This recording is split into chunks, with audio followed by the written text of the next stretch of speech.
तो आज जो घटना हम आपको सुनाने जा रहे हैं बहुत ही ज्यादा हृदय विदारक है। एक नई नवेली दुल्हन जिसका जयमाला प्रोग्राम संपन्न हो जाता है। बड़ा ही वो दुल्हन प्रसन्न थी, किसी प्रकार की कोई टेंशन नहीं थी। घराती बराती सभी लोग इकट्ठे थे, डीजे गाने बजाने सब चल रहे थे। लेकिन जब जयमाला प्रोग्राम संपन्न हो जाता है, लड़की अपने रूम में चली जाती। उसके बाद क्या होता है कि कुछ देर बाद पंडित जी लड़की के घर वालों से कहते हैं कि जाओ बेटी को लेके आओ, और भामरों का जो मुहूर्त है वो निकला जा रहा है।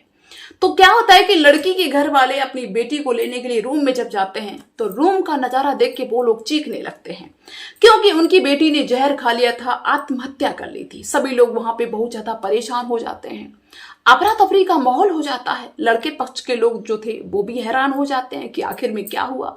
अभी तक तो लड़की प्रसन्न थी। देखते ही देखते वहां पे पुलिस भी पहुंच जाती है और पुलिस भी पूछताछ करने लगती है कि बताइए भाई, ऐसी अचानक से कौन सी मजबूरी आ गई जिसकी वजह से लड़की ने आत्महत्या कर ली, जबकि शादी बड़ा खुशी के साथ में वो कर रही थी, किसी प्रकार की कोई टेंशन नहीं थी। तो उस लड़की के पिता ने जो सच्चाई बताई, उस सच्चाई ने सबको हैरान करके रख दिया।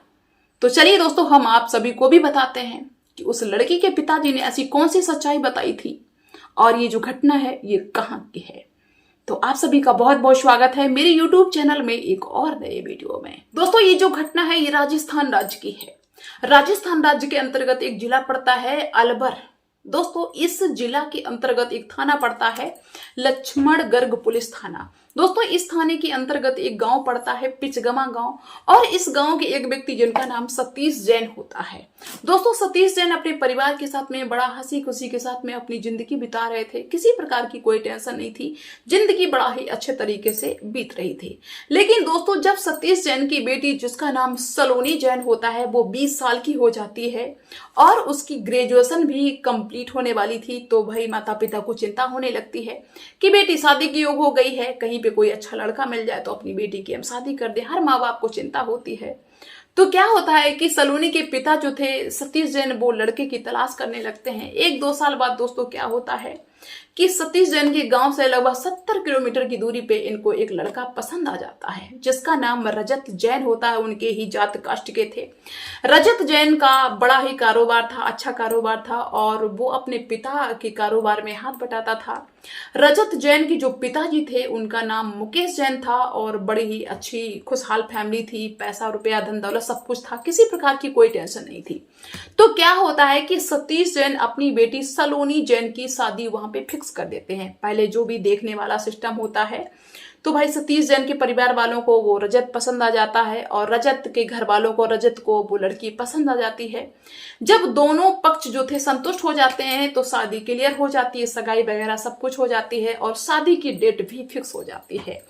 दोस्तों, क्या होता है कि जयपुर रोड पे एक पायल गार्डन होता है, वहीं पे उस मैरिज हॉल में शादी संपन्न होने के लिए सभी लोग तैयार हो जाते हैं कि यहीं पे शादी संपन्न होगी। अब क्या था कि शादी की तारीख भी आ जाती है, सभी नाते रिश्तेदार इकट्ठे होते हैं, गाजे बाजे बजते हैं और गराती बराती सब इकट्ठे हो जाते हैं। लड़की जो सलोनी जैन थी बहुत ज्यादा खुश थी और खुशी के साथ में सारे जो रस्में थी वो पूरी कर रही थी। लेकिन क्या होता है कि बारात भी जब आ जाती है, बारात चढ़ जाती है, इसके बाद में जयमाला प्रोग्राम जब होता है तो ये जो सलोनी जैन थी बड़ा खुशी के साथ में जयमाला डालती है रजत जैन के, और खुशी के साथ में सभी लोग आशीर्वाद देते हैं। और जब ये कार्यक्रम संपन्न हो जाता है जयमाला वाला, तो लड़का अपने रूम में चला जाता है, लड़की अपने रूम में चली जाती है। लेकिन दोस्तों, जब भामरों का मुहूर्त आता है तो पंडित जी कहते हैं सलोनी जैन के घर वालों से कि जाओ बेटी को लेके आओ, और जो भामरों का मुहूर्त है वो निकला जा रहा है। दोस्तों, सलोनी के जो घर वाले थे वो सलोनी को लेने के लिए जाते हैं, लेकिन जब अंदर कमरे में जाते हैं तो चीखने लगते हैं क्योंकि सलोनी ने जहर खा लिया था। आप सभी लोग बहुत ज्यादा परेशान कि आखिर में क्या हुआ। अभी तक तो ये बहुत ज्यादा खुश थी और हंस रही थी खुशी के साथ में। इसने जयमाला प्रोग्राम, अगर ये खुश नहीं थी इस रिश्ते से तो पहले मना कर देती, इसने ऐसा कुछ नहीं किया। लेकिन अब इसने जहर क्यों खा लिया। अब लड़के पक्ष के जो लोग थे वो भी भैया बहुत ज्यादा डर रहे कि कोई इल्जाम मेरे पे ना लग जाए, क्या करें क्या ना करें, बहुत ज्यादा परेशान वहां पे सब लोग थे। दोस्तों, ये जो सूचना थी पुलिस के पास भी पहुंच जाती है। अब इसको कोई छुपा तो सकता नहीं अचानक से। पुलिस के पास भी सूचना पहुंच जाती है, पुलिस भी वहीं पे देखते ही देखते आ जाती है। भाई पुलिस ने उस सब को अपने कब्जे में लिया। दोस्तों पुलिस ने सबसे पूछना शुरू कर दिया, लड़के वालों से भी पूछा, लड़की वालों से भी पूछा कि भाई अचानक से ऐसी कौन सी मजबूरी हो गई जो इस लड़की ने जहर खा लिया। दोस्तों काफी पूछताछ जब पुलिस ने की तब लड़की के जो पिताजी थे, यानी कि सलोनी के जो पिताजी थे, जो सतीश जैन थे, वो जो सच्चाई बताते हैं उस सच्चाई को सुन के सब कोई हैरान रह जाता है। दोस्तों सलोनी के पिता बताते हैं कि मेरी बेटी जो सलोनी जैन थी वो मेरे ही गांव पिचगवा के एक लड़के को पसंद करती थी और ये जिद मुझसे करती थी कि हम अपने गांव के ही लड़के से शादी करेंगे।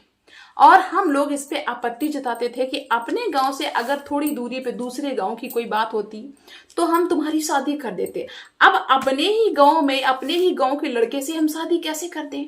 मेरी बेटी का उस लड़के से प्रेम प्रसंग इस कदर चलता था, इस कदर बढ़ता था कि हम इनके प्रेम प्रसंग से इतना ज्यादा परेशान थे कि मुझे ऐसा लग रहा था कि कब इनकी शादी हो जाए और मुझे छुट्टी मिले, मुझे आज़ादी मिले।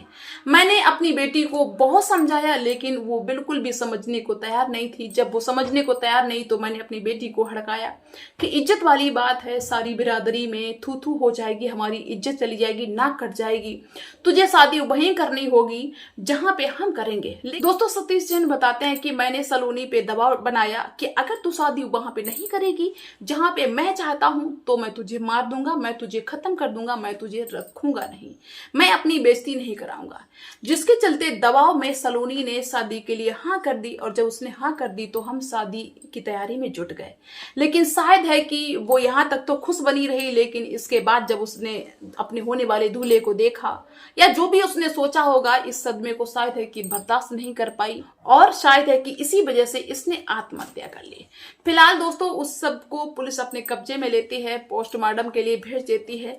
लेकिन वहां पे जितने भी लोग होते हैं सभी लोग बस यही कहने लगते हैं कि पहले तो ये है कि माता पिता को अपने बच्चों पे थोड़ा ध्यान देना चाहिए ताकि वो इस कदर इस रास्ते पे ना जाएं, और बाय चांस अगर वो जिद करते हैं तो फिर उन्हीं के हिसाब से करिए। अगर उन्होंने गलत काम किया है तो उनके हालात पे छोड़ दीजिए, उनसे रिश्ता खत्म कर लीजिए। लेकिन आज के दौर में अगर ये सोचो कि किसी पे दबाव बना के हम किसी से कहें कि नहीं ये तुमको करना है तो शायद है कि ये नामुमकिन लग रहा है। अगर वो नहीं बात मान रहा है, लड़का है या लड़की है, तो उनके हल पे छोड़ दो। फिलहाल है कि अगर रिश्ता हो जाए तो अच्छी बात है, नहीं हो पाए तो उनके हालात पे छोड़ दो। ये किसी भी समस्या का हल नहीं होता है। इतनी सारी तैयारी करने के बाद में कोई लड़का या लड़की इस तरह का कदम उठाता है तो दोनों परिवारों के लिए बड़ा ही शर्मसार करने वाली बात हो जाती है कि बताइए, लड़का भी खाली हाथ लौट गया और लड़की पक्ष के लोग भी रोके रह गए, बाकी खाना पीना, रिश्ते नातेदार, यही सब। तो शायद है कि इन सब चीजों को करने से पहले लोगों को सोचना चाहिए, जो उचित रहे वही करना चाहिए। किसी को ज्यादा दबाव नहीं देना चाहिए, सबकी अपनी लाइफ है, अपने हिसाब से जीने दीजिए। तो आप लोगों की क्या राय है मुझे कमेंट्स में जरूर बताना। मिलते हैं नेक्स्ट वीडियो में, तब तक के लिए बाय।